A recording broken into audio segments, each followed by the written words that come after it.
taken a few other virtual workshops online. I never felt seen or witnessed or had much feedback because there were so many people. Right from the get-go, I feel like this group really gelled in a way that was so respectful and so honoring of each person's process and capacity. Each person had an equal place at the table, so to speak, during our time. It wasn't a teacher-driven student listening activity. It was very much of a group activity. And within the very gentle guidelines that Zach had, it was very easy to make it a back and forth conversation with the members of the group. It all felt like when someone's mandala was being discussed, we were all present to one another and wanting to support each other to go deeper. I guess I was surprised at how close you become to the people in the group. So you have this safe space where you can come every week, show your drawings.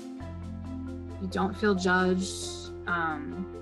I feel like, the first time you show your work to someone else, it's slightly scary, but I felt like just the way Zach led kind of the group and how everybody was very, willing to share and then just validated each other's work. And we talked a lot about our personal experiences with the work and why we made the work. Because that's the other thing that felt like we supported each other's growth, because invariably someone else would see something in my mandala that I hadn't noticed.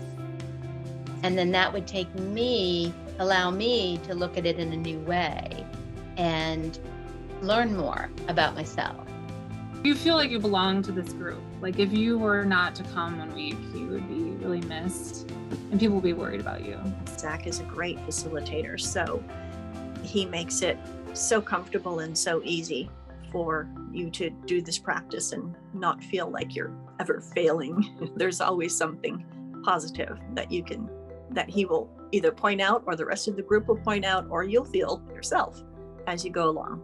What's great about this one is everyone cheers everyone on. You've got this little cheerleader group rooting for you to keep drawing or writing or making the notes or writing the stories about your mandala. And then when we get to the textile piece, it's nope, just keep going. We're just going to keep going through that awkwardness, because it's a small group and it became a bit of a family.